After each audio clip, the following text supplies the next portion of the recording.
चलिए स्टार्ट करते हैं। A3 की जनरल प्रॉपर्टीज पहले मैं आपको समझा देता हूँ कुछ।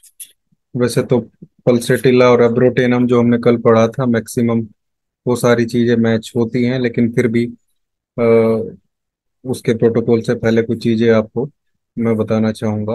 A3 जो रेमेडी है, जो मेडिसिन है, वो सबसे पहले आप समझिए कि हार्ट की बहुत अच्छी रेमेडी है। हार्ट के सभी नोड्स पे, सभी चैम्बर्स में, सभी वेल्व, सभी पे बहुत अच्छे से काम करती है। वेल्व पे काम करने वाली तो टॉप रेमेडी आप इसको मान के चलिए। एक बात, दूसरी बात यह है कि जो मस्कुलर और जॉइंट से रिलेटेड प्रॉब्लम है, उन सभी प्रॉब्लम में A3 इंटरनली जब हम देते हैं तो वो उसी तरीके से काम करती है जैसे बाकी S5C4 या जो भी हम देते हैं। एक्चुअल में ब्लड के थ्रू चीज़ों को ट्रांसपोर्ट कराने का काम भी मैंने पहले भी आपको बताया कि L2 को हम देते इसलिए हैं कि एक वो पूरा ट्रांसपोर्टेशन का काम करे, जिसके थ्रू हमारी जो बाकी तीन या चार रेमेडी हम उसमें लगाते हैं, S5C4 या C3, ठीक है, और RE F1, ये सब L2 के साथ जब हम ऐड करके देते हैं, या WE, तो L2 एक्चुअली उसको पूरे तरीके से ट्रांसपोर्ट करके और जो टिश्यू लेवल तक उसमें पहुंचाता है ब्लड के थ्रू।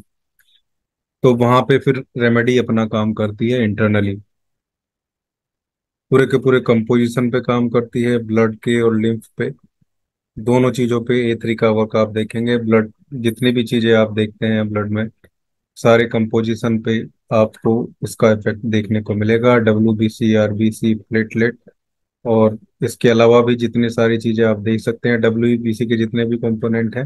हालांकि WBC की ज्यादा प्रोमिनेंट रेमेडी A2 है, लेकिन A3 भी पूरे के पूरे सिनेरियो पे आपको वर्क करता हुआ दिखेगा।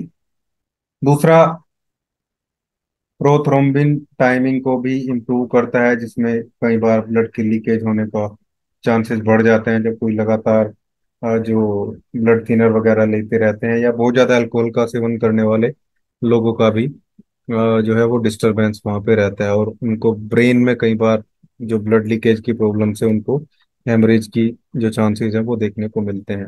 ड्रंकर्स में मोस्टली दो तरीके से ये स्ट्रोक आते हैं, या तो कहीं क्लोट आने से आते हैं, या फिर कई बार जब हेमरेजिक सिचुएशन रहती है तो उसमें जो लीकेज है आर्टरीज से वो देखा जाता है, ठीक है। और उस सिचुएशन को भी A3 बहुत अच्छे से मैनेज करता है।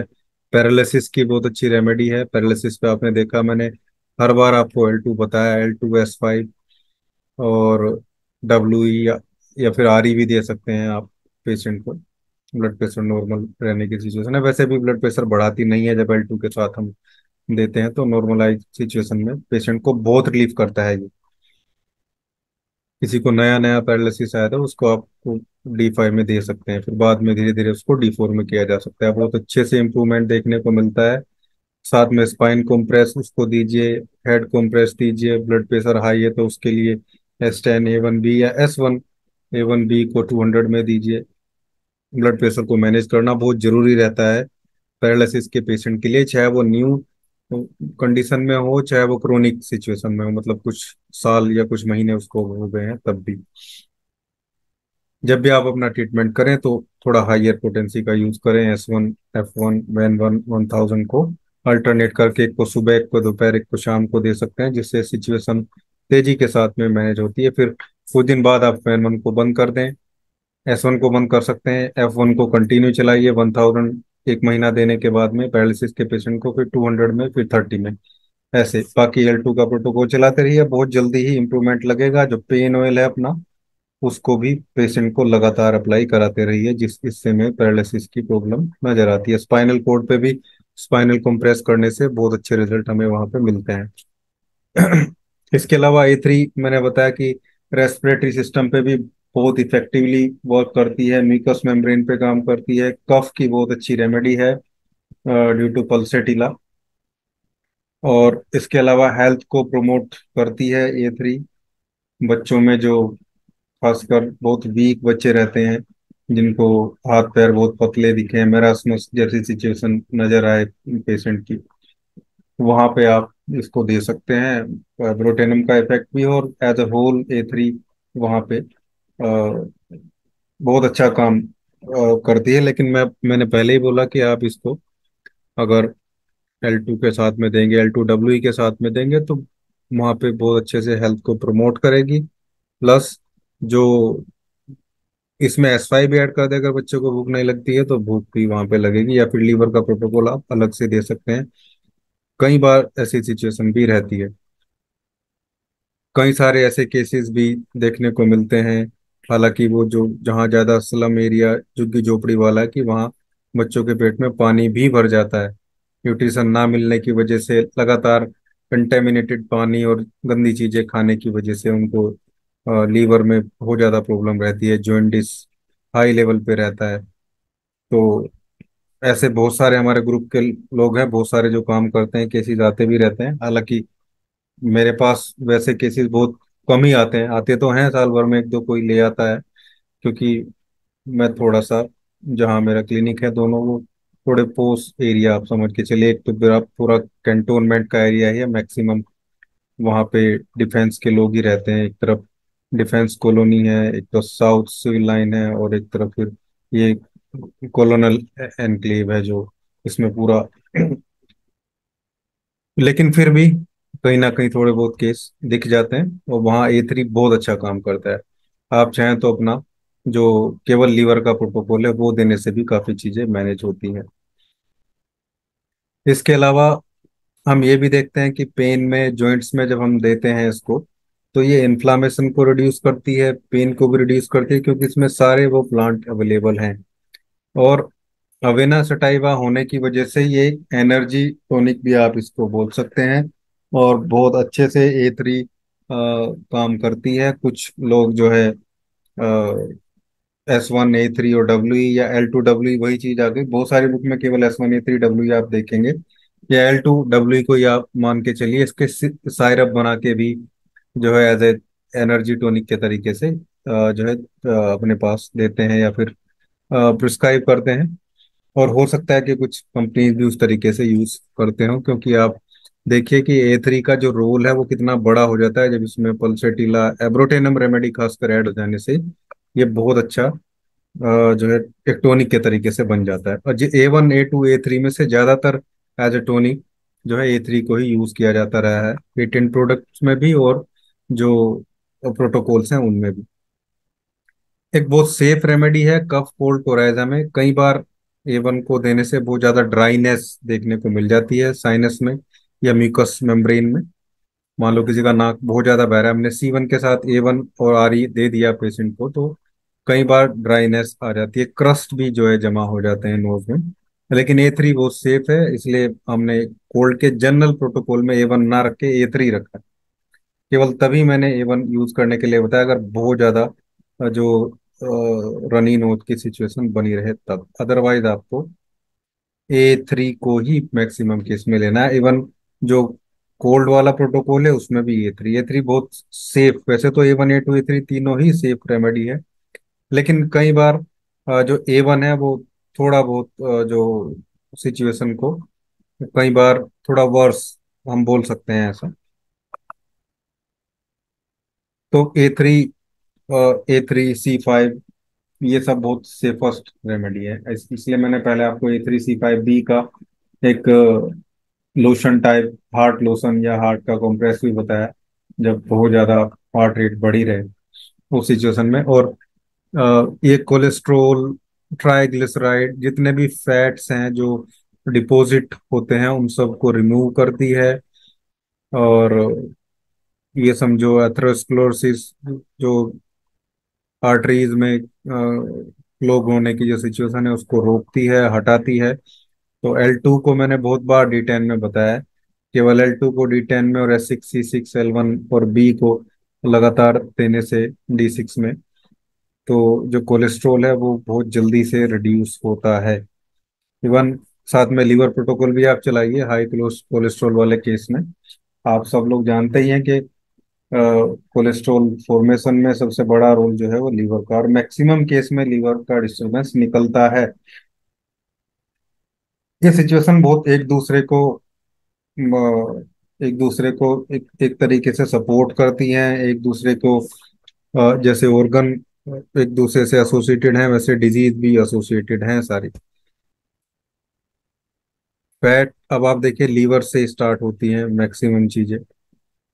और वैसे भी पहले आपने सुना होगा कि जितनी भी बीमारी एक आदमी को होती है, पहले बहुत लोग गांव में भी बोलते थे। इवन एक स्पेसिफिक टाइप का पाउडर चूरन जिसे बोलते हैं, वो बेचने के लिए पहले गांव में साइकिल पे आते थे लोग, हम छोटे थे, वो बात मेरे आज भी याद है। और वो बोलते थे, काफी एजेड थे, खुद ही बनाते थे वो, कि जितनी बीमारी उस टाइम के हिसाब से बोलते थे, हालांकि आज भी वही है, कि जितनी भी बीमारी एक आदमी को होती है, उनमें से 80% बीमारियों का कारण या जो जड़ है वो पेट में होती है।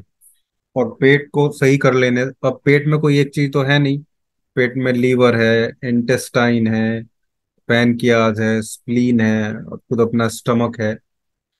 लेकिन जो जिस तरीके का प्रोडक्ट उनका होता था, उसमें त्रिफला या एक दो चीजें जो भी थी, उससे पेट साफ भी होता था, बहुत सारी चीजें मैनेज रहती थी, जिसको धीरे धीरे मॉडर्न मेडिकल साइंस ने हटा दिया कि ये त्रिफला लेने से ये हो, उसका वो सारी चीजें। हालांकि अब मैं देख रहा हूँ कि बहुत सारे एमबीबीएस फिजिशियन भी इसबगोल हो गया, त्रिफला हो गया, इन सब चीजों को यूज करने लगे। हालांकि कॉन्स्टिपेशन को ठीक करने के लिए लैक्सेटिव कुछ चूर्ण आयुर्वेदिक बनते हैं, जिनमें कुछ सनाए वगैरह एक दो चीज ऐसी होती है जिससे इंटेस्टाइन में थोड़ी बहुत जो पानी की कमी है, ड्राइनेस है, खुश्की है, वो देखने को मिलती है। लेकिन वो उसमें उस चूर्ण का दोष नहीं है, वो बना इसलिए है, उसमें जो दोष है वो उस पर्टिकुलर पेशेंट का है, वो एक्चुअली उतना पानी इंटेक नहीं करता है। अगर कोई भी लेक्सेटिव आप ले रहे हैं, खासकर आयुर्वेदिक लेक्सेटिव आप ले रहे हैं कुछ भी, तो आपको पानी का इनटेक जो है वो एडक्वेट क्वांटिटी में रखना होगा, जितना रिक्वायर्ड है।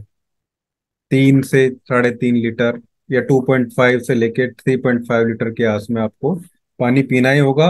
वैसे भी जब आप लेक्सेटिव लेते हैं तो थोड़ा सा एक्सेस वाटर जो है वो इंटेस्टाइन से निकल आता है, लेकिन जब ठीक से पानी पिया जाएगा, खाना अच्छे से चबा के खाया जाएगा, वो केवल लेक्सेटिव नहीं है, उसमें इतने सारे हर्ब्स हैं कि वो वाकई ठीक करते हैं पेट को।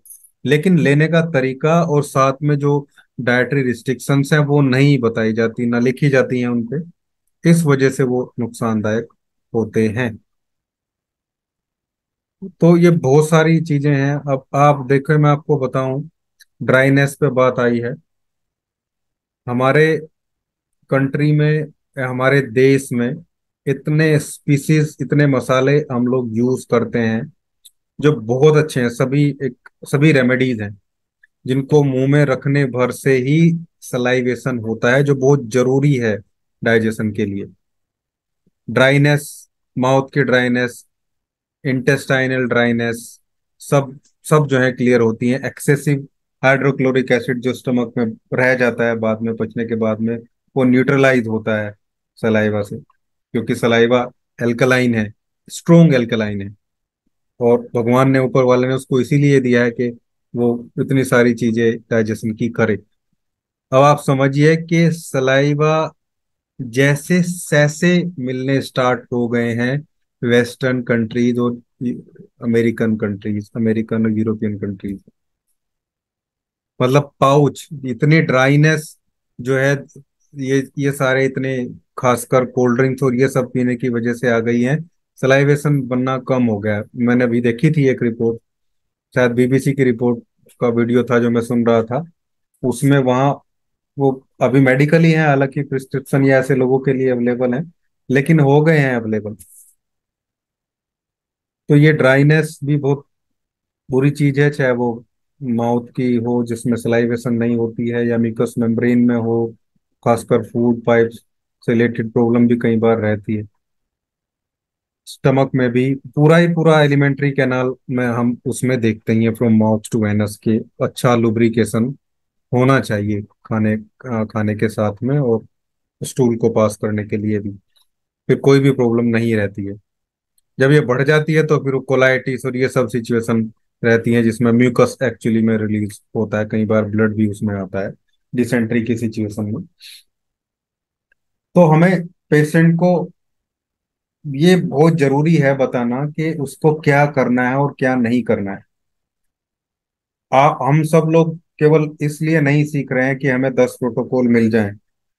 वो 10 प्रोटोकॉल कभी काम नहीं भी करेंगे उनमें से कोई, या उतना इफेक्टिव नहीं रहेगा अगर आप पेशेंट की लाइफ स्टाइल चेंज नहीं करेंगे। आप डायबिटिक पेशेंट को डायबिटीज का प्रोटोकॉल दे रहे हैं, ठीक है, वो बुक में भी लिखा है, मैंने क्लास में भी आपको S6 में बताया, हो सकता है C17 में भी बताया, हो सकता है आगे बी में भी आए।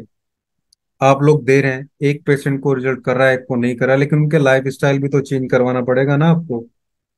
वो पूरा दिन में वो कोल्ड ड्रिंक पी रहे हैं, वो मिठाइयाँ खा रहे हैं, वो शराब पी रहे हैं, वो तंबाकू खा रहे हैं, तो फिर आप क्या समझते हैं हमारी मेडिसिन से नहीं होगा? नहीं, नहीं हो पाएगा। फिर उसको वही एलोपैथी के सारे उन सिचुएशन में वो लेने के लिए मजबूर रहेगा, वो लेना पड़ेगा। फिर उसको दूसरी बीमारियां होंगी, बीपी तो होगा ही होगा। 10 साल जिसने डायबिटीज की गोलियां ले ली उसको ब्लड प्रेशर और किडनी की समस्या होनी ही है। अनकंट्रोल रखेगा फिर भी तो डायबिटिक न्यूरोपैथी भी होगी, रेटिनोपैथी भी होगी। कंट्रोल रखना बहुत जरूरी है। स्पेसिफिक रेंज में डायबिटीज का रहना जरूरी है, बिना लाइफ स्टाइल चेंज के वो नहीं होगा। तो वो पेशेंट का रखना बहुत जरूरी है, उसके बिना चीजें नहीं चलेंगी। तो ये सभी डिजीज में है, हर एक डिजीज में, हर एक प्रॉब्लम में अपनी मेडिसिन के साथ आप बताइए पेशेंट को। क्योंकि हमारे पास नॉर्मल कोल्ड के पेशेंट कम आएंगे, क्रोनिक कोराइजा के ज्यादा आएंगे। क्रोनिक कोराइजा वाले को क्या नहीं लेना है वो जब तक आप नहीं बताएंगे तो मेडिसिन कैसे काम करेगी? आपने उसको मेडिसिन दी और वो उसने जाते ही कुछ खटाई या ऐसी चीज खा ली जिससे उसको फिर नुकसान होगा, तो मेडिसिन उसको आराम नहीं करेंगी, या करेंगी तो फिर वो रिवर्स हो जाएगा सब सारी चीजें। तो ये चीज भी ध्यान रखनी जरूरी है। तो इस तरीके से A3 को हम अलग अलग प्रॉपर्टीज में, अलग अलग सिचुएशन में यूज करते हैं, और हम देखते हैं कि बहुत अच्छे रिजल्ट खासकर L2 के साथ में हमें A3 देता है। अकेला A3 भी बहुत सारी जगह, A3 सभी के साथ हम एस ग्रुप, सभी पूरे एस ग्रुप के साथ हमने यूज किया है। खासकर S1L1A3, S2L1A3, S5L1A3, S6L1A3, S10, S11, S12 सभी के साथ मैंने आपको बताया L1A3 को। और बाकी फिर जो रेमेडीज हैं वो उसको उसके साथ में अटैच करके आप दीजिए। अब जैसे हम प्रोटोकॉल्स की बात करें,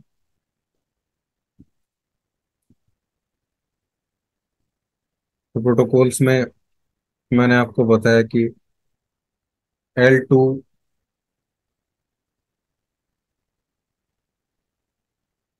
S5, C4, F1 और RE को D6 में दें जॉइंट्स प्रॉब्लम के लिए। साथ में C11G दीजिए, ठीक है। C11G इन्फ्लामेशन को ठीक करता है, कोई डिफॉर्मिटीज है उसको भी क्लियर करता है। और जब A2, S5, C5 इकट्ठे होते हैं ये तीनों रेमेडी एक अच्छा पेन किलर भी बन जाते हैं। तो C11G को आप, और रुमेटोइड अर्थराइटिस है तो उसमें वेन वन भी ऐड करिए, C11 वेन वन जी। साथ में पेन ऑयल, पेन कॉम्प्रेस दोनों पेशेंट को दीजिए। एक किट के तरीके से आप पेशेंट को ट्रीट करिए। कोई अर्थराइटिस का पेशेंट आपके पास है, या नी जॉइंट पेन का पेशेंट आपके पास आया, एक छोटा सा मैं लेक्चर दे रहा हूँ आपको और 5 मिनट का। मान लो यही प्रोटोकॉल की बात कर रहे हैं, आपके पास कोई नी पेन को लेके पेशेंट आता है, तो हमें उसको क्या करना है? हमें उसको अपने प्रोटोकॉल देने हैं, इंटरनल प्रोटोकॉल देने हैं, जिसमें मैंने दो आपको बता दिए, L2, S5, C4, F1, RE और C11G। आप चाहें तो S6, C6, L1, Y भी दे सकते हैं, बल्कि आप ऐसा करिए कि लिक्विड में उसको दीजिए L2, S5, C4, F1 और RE। सूजन है तो W भी ऐड कर सकते हैं इसी में। साथ में S6, C6, L1, Y और B, या केवल B भी ऐड करके देंगे तो चलेगा। ये आप दूसरा लिक्विड का प्रोटोकॉल दीजिए उसको, ये भी D6 में दीजिए। और C11G को D6 में RS में प्रिपेयर करके रख लीजिए, और उसके ग्लोब्यूल दे दीजिए, ताकि थोड़ा वेरिएशन भी रहे। उसके ग्लोब्यूल बना के दे दो पेशेंट को, चाहे दिन में 2 बार देंगे तो भी चलेगा, 4 4 ग्लोब्यूल दिन में 3 बार देंगे तो भी चलेगा। अब बात आती है हाइयर प्रोटोकॉल्स के, हाइयर जो पोटेंसी होगी उन, या डाइल्यूशन उनकी रिक्वायरमेंट भी पड़ेगी। फेब्रिफिको 1 का 1000 जरूर दीजिए हर पेशेंट को पहले 3 से 5 दिन के लिए। एक हाफ ड्रम की ग्लोबिल में F1 1000 RS में बना के दे दीजिए पेशेंट को। तो बोलिए 4-5 ग्लोबिल सुबह को लेगा खाली पेट एक टाइम 5 दिन तक। बाकी रेमेडी चलने दीजिए। ये इंटरनल हो गई।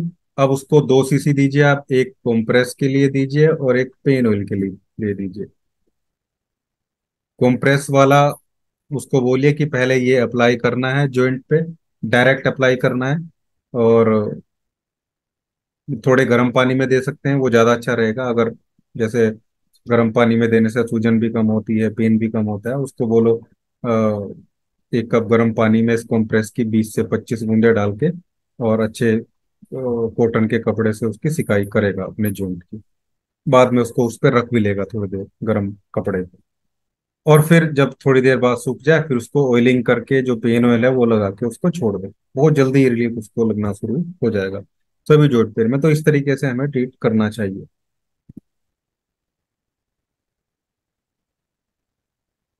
L2, S5, C4, RE, D4 में दे सकते हैं।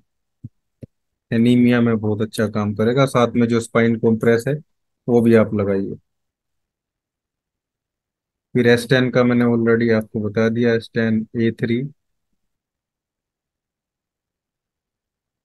P3, C13, वर्वन और बी। ये ड्राई कफ में काम करेगा।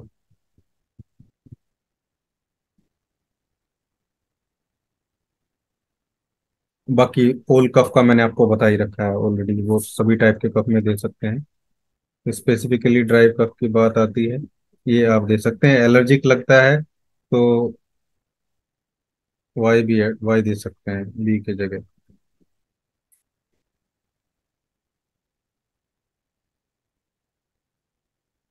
सभी जॉइंट्स पेन में मैंने आपको बता दिया, चाहे गाउट रहे सब जगह आपको ये देना ही है। और ये सब जगह काम करता है। गाउट में भी S6, C6, L1 वाई देंगे तो वो वहां से बाहर निकालेगा।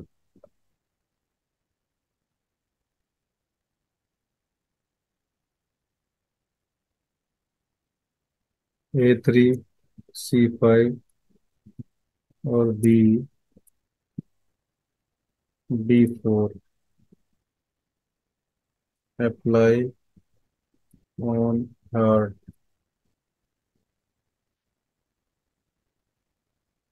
कब देना है? पेल्पिटेशन, घबराहट वाली जो सिचुएशन रहती है।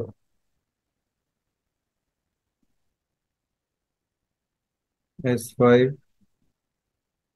A3, F1, Van 1, C10, W,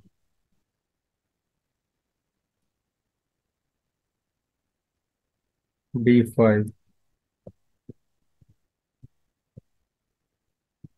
jaundice. Pen वगैरह है तो वाई भी दे सकते हैं। हिपेटोमेगाली में भी काम करेगा ये, फैटी लिवर जिसको बोलते हैं।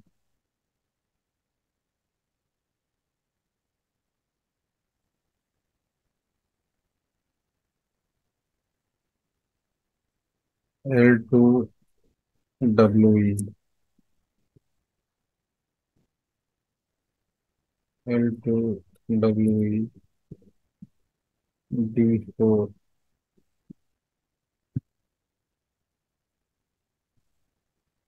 एनर्जी पिल्स, ये लो मैंने नाम दे दिया। D4 में गोली बनाओ उसकी और दीजिए पेशेंट को, वीकनेस वाले को।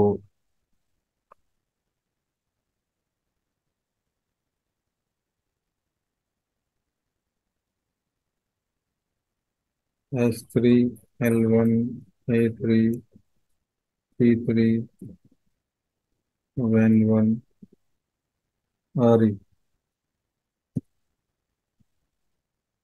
D4। इरेक्टाइल डिस्फंक्शन काम करता है, बहुत अच्छा काम करता है।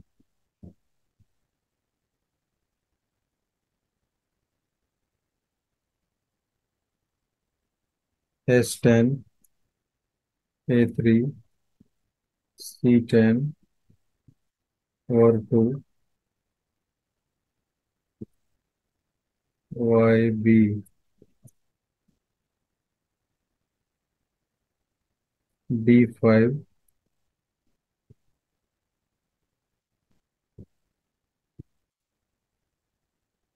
D5 RS में बना के, D4 से D5 RS में बना के उसके ग्लोब्यूल दीजिए।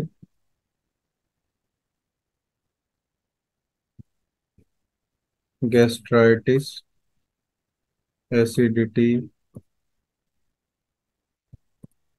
आफ्टर फूड जितने भी प्रॉब्लम, खाना खाने के बाद जो बोलते हैं, कोई बोलेगा पेट फूलता है, जलन होती है, सब सिचुएशन को मैनेज करेगा, लगातार दीजिए खाना खाने के बाद। S10, A3, C10, Go2, YB। चाहे तो F1 भी ऐड कर सकते हैं, वैसे ये अकेला भी काम करेगा।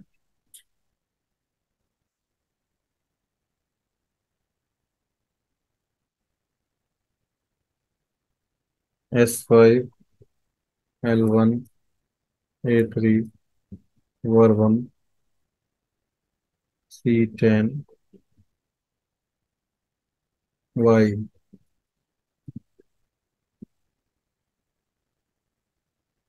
D5 या D6।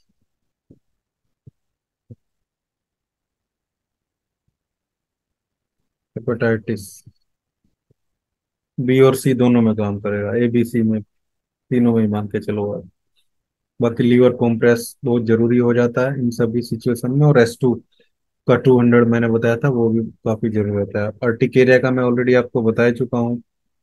S5, A3, C5,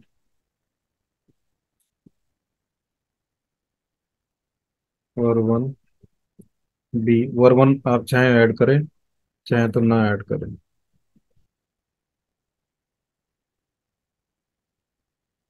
वैसे ईचिंग में आपको फायदा ही देगा, वर 1 ऐड करने से अच्छा है 200 में दीजिए।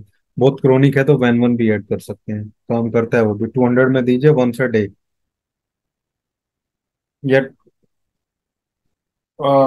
बीडी भी दे सकते हैं दिन में 2 बार, बल्कि 2 बार ही दीजिए पहले, और फिर आराम से उसको, जब मैनेज हो जाए तो इसको डाउन कर दीजिए। उसके बाद सबसे बढ़िया तरीका है जो मैंने देखा है कि 30 ml डिस्टिल वाटर लीजिए, और इन सभी मेडिसिन की एक एक ड्रॉप ऐड कर दीजिए उसमें। डायलूशन तो खैर पता नहीं कौन सा बनेगा, एक एक ड्रॉप्स डोज से जब चेक करेंगे तो निकलेगा। लेकिन फिर भी मैंने देखा है कि लाइटर D4 आप इसको कह सकते हैं, मतलब D3 को बहुत लाइटर हमने कर दिया, एक एक ड्रॉप डाल के 30 ml में। रेशो बहुत हाइयर हो गया, 1:1000 से भी ऊपर का रेशो चला गया।